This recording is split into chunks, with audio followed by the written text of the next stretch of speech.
बिहार में ये exit poll success से ज्यादा फेलियर हुआ है और जाहिर है खर्च का ये उत्सव अगर किसी ने तय किया है तो उसको मुबारक। हमें 2020 वाले फरेब की अगर संभावना कहीं दिखी, आहट भी दिखी, तो प्रतिकार इस बार 20 वाला नहीं होगा, क्योंकि पोस्टल बैलेट बड़ी संख्या में आए और आप सब जानते हैं पोस्टल बैलेट किनका होता है। सबकी संतुष्टि से ना हो जाए तब तक दूसरे चरण की मतगणना में प्रवेश नहीं करना है कि उस बूथ पर चुनाव की समाप्ति के पश्चात कितने वोट पड़े। तो अगर आप देखें कि बूथ पर 883 वोट गिरे, लेकिन ईवीएम में 918 वोट आ रहा है। तमाम डिस्ट्रिक्ट मजिस्ट्रेट से, ऑब्जर्वर साहिबान से साफ ये कहना चाहता हूँ, किसी भी बड़े आदमी का फोन आया हो तो सबसे बड़ा फोन जनता के पास। मिनिमम 25 प्लस सीट हम जीतने जा रहे हैं। डीएम साहब, AR सबसे गिनती में घालमेल की कोशिश मत करें। जनता दल के हमारे साथी, लेफ्ट के हमारे साथी और जैसा मैंने कहा कांग्रेस, लेफ्ट, राष्ट्रीय जनता दल, हम सब आपके समक्ष आए हैं कुछ महत्वपूर्ण बिंदुओं को लेकर। साथियों, बीते 1 तारीख से हमने खर्च का तमाशा देखा, जिसे लोग एग्जिट पोल के नाम से जानते हैं। एग्जिट पोल आप सब मुझसे ज्यादा बिहार को जानते हैं। बिहार में एग्जिट पोल सक्सेस से ज्यादा फेलियर हुआ है। मैं नाम नहीं लूंगा एग्जिट पोल करने वालों का, इसलिए कि बड़ा पैसा लगता है, पीएमओ तक दिलचस्पी लेता है। दिलचस्पी ही क्यों लेता है, पैसे से भी मदद करता है और जाहिर है खर्च का ये उत्सव अगर किसी ने तय किया है तो उसको मुबारक, क्योंकि इससे बाजार भी जुड़ा हुआ है। कुछ लोगों ने इस नकली एग्जिट पोल के नाम पर करोड़ों अरबों कमा लिए होंगे। उनकी कमाई से हमारा कोई विरोध नहीं, आप प्रसन्न रहिए। 4 जून की दोपहर 12 बजे तक आपको प्रसन्न रहने का अधिकार है, आप प्रसन्न हैं। आज हम सब कल दिल्ली में, आज हम सब चुनाव आयोग के पास गए। हमने चुनाव आयोग से ये दरखास्त की और वो दरखास्त साक्ष्य के आधार पर की है कि पोस्टल बैलेट को लेकर के हमें 2020 वाले फरेब की अगर संभावना कहीं दिखी, आहट भी दिखी, तो प्रतिकार इस बार 20 वाला नहीं होगा। प्रतिकार उसी अंदाज में होगा और ऐसा होगा जिसके पीछे बिहार की जनता खड़ी होगी हमारे पास, क्योंकि पोस्टल बैलेट बड़ी संख्या में आए और आप सब जानते हैं पोस्टल बैलेट किनका होता है।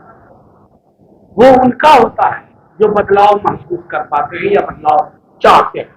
आपने 2020 की विधानसभा में देखा था पोस्टल बैलेट का, और कैसे, मैं बार बार कह रहा हूं कि स्मरण रहे पूरे देश में शक्ति सिंह यादव उदाहरण बन गए थे कि कैसे बेईमानी से हराया जाता है।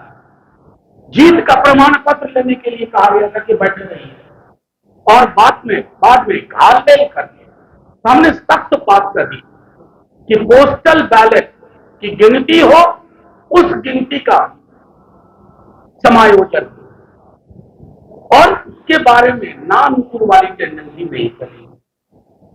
हर चरण की मतगणना के बाद जब तक वो सारे कैंडिडेट को सेटिस्फाई ना कर पाए, अब मैं दोबारा दोहरा रहा हूं, हर चरण की, मान लीजिए किसी क्षेत्र में 22 राउंड होना है, 1 राउंड मतगणना हुई, सारे कैंडिडेट के आंकड़े जब तक अपलोड ना हो जाए, सबकी संतुष्टि से ना हो जाए, तब तक दूसरे चरण की मतगणना में प्रवेश नहीं करना है। फिर दूसरा चरण हो जाए और उसी प्रक्रिया के अधीन हो तो फिर तीसरे चरण में जाना है। कहीं भी 17C फॉर्म आप सब जानते हैं, कई कैंडिडेट को 17C फॉर्म नहीं दिया गया। ये बात हमने चुनाव आयोग में भी कही है कि नहीं दिया 17C। ये महत्वपूर्ण आंकड़ा होता है कि उस बूथ पर चुनाव की समाप्ति के पश्चात कितने वोट पड़े और उस पर सबके हस्ताक्षर होते हैं, उससे ज्यादा प्रामाणिक कुछ भी नहीं होता। अगर वो प्रामाणिक दस्तावेज उपलब्ध नहीं कराया गया है हजारों बूथों पर, तो जब मतगणना शुरू हो स्ट्रांग रूम से कंट्रोल यूनिट और बैलेट यूनिट को बाहर लाया जाए, या तो आप उसकी तस्वीर खींचने की इजाजत दीजिए या उस वक्त आप वोट फॉर्म प्रपत्र मुहैया कराइए कि बूथ नंबर 1 पर 883 वोट गिरे, शाम 6:30 सबके हस्ताक्षर हो, वो कॉपी आप फोटो कॉपी उसकी उपलब्ध कराएं। उसकी क्यों आवश्यकता हो?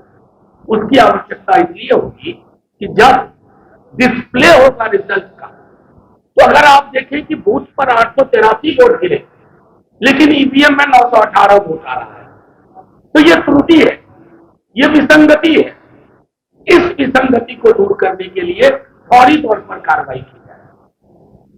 स्टील में कहीं भी अगर control unit, ballot unit steel में कहीं कोई दिक्कत है तो आप उम्मीदवार की बातों को ध्यान में रखते हुए तुरंत पहल कदमी लीजिए।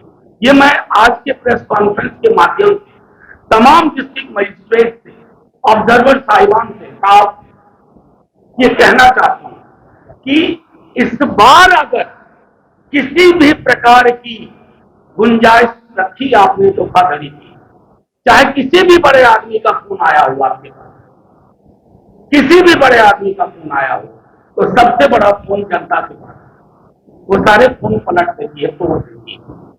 ये ध्यान में रहे। हम चाहते नहीं, आप एक एक चीज रूल बुक के हिसाब से करिए।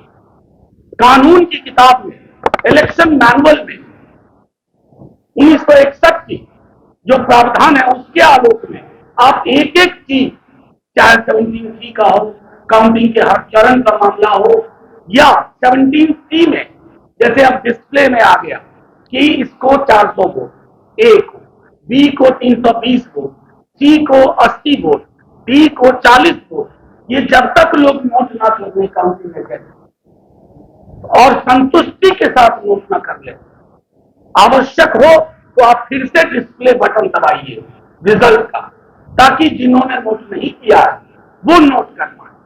ये सारी चीजें हमने चुनाव आयोग को भी कही है, लिखित में दिया, मौखिक रूप से हम सब गए थे, हमने अपनी बात रखी। बस इतना बताना चाहते हैं कि एग्जिट पोल के मनोवैज्ञानिक ट्रिक में बिहार की जनता फंसने वाली नहीं है।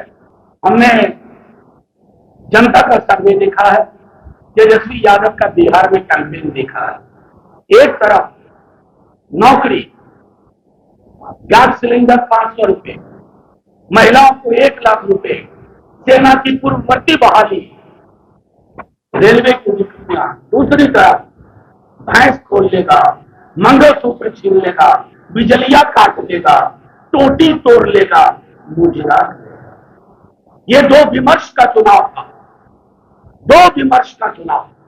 और बिहार की जेपी कर्पूरी वाली जनता तेजस्वी यादव के नेतृत्व में, जो पूरे महागठबंधन ने, लेफ्ट पार्टी ने, वीआईपी ने, कांग्रेस ने, आरजेडी ने जो कैंपेन लॉन्च किया, उस कैंपेन के आधार पर मिनिमम, हमारे साथी शक्ति जी तो आगे, मिनिमम 25+ सीट हम जीतने जा रहे हैं। और ये आपको कल दोपहर तक पता चल जाएगा। ये भी पता चल जाएगा, आप देख रहे हैं कि कुछ चैनल अपने एग्जिट पोल के आंकड़े को एक दिन के बाद एडजस्ट कर रहे हैं। ये एडजस्टमेंट क्यों हो रहा है? वो धीरे धीरे हो सकता है शाम तक और एडजस्ट, और कल तो पूरा एडजस्ट हो जाएगा जब आंकड़े आ जाएंगे। इस 3 दिन में जिसको पैसे कमाने थे कमा चुका, जिनको गंवाने थे गंवा चुका, और पीएमओ 3 दिन तक प्रसन्न रहे। आखिर में फिर यही कहूंगा आपके माध्यम से, तमाम जो लोग जो काउंटिंग के रिस्पॉन्सिबल अथॉरिटी हैं, जो रिटर्निंग ऑफिसर है, ऑब्जर्वर है, उन सब से, ARO है, उन सब से आगे है। कल सुप्रीम कोर्ट इलेक्शन कमीशन का वो भी आ गया। कई जगह शिकायत मिल रही थी कि RO ARM के टेबल पर काउंटिंग एजेंट नहीं चाहिए, हमने वो लड़ाई की है। हर जगह काउंटिंग एजेंट होगा, हर जगह, और जब तक संतुष्ट ना हो जाए यूपी तब तक बात आगे नहीं बढ़ेगी। तो तमाम लोगों से फिर अपील करता हूं, डीएम साहब, AR सबसे गिनती में घालमेल की कोशिश मत करिएगा, क्योंकि चीजें फिर हमारे हाथ में नहीं है। जनता तैयार बैठी, जनता तय करेगी क्या करना है, प्रतिकार का स्वरूप क्या होगा। शुक्रिया, जय हिंद। देशवा न्यूज पर वीडियो देखने के लिए लाइक करें, सब्सक्राइब करें, साथ ही बेल आइकन दबाना न भूलें।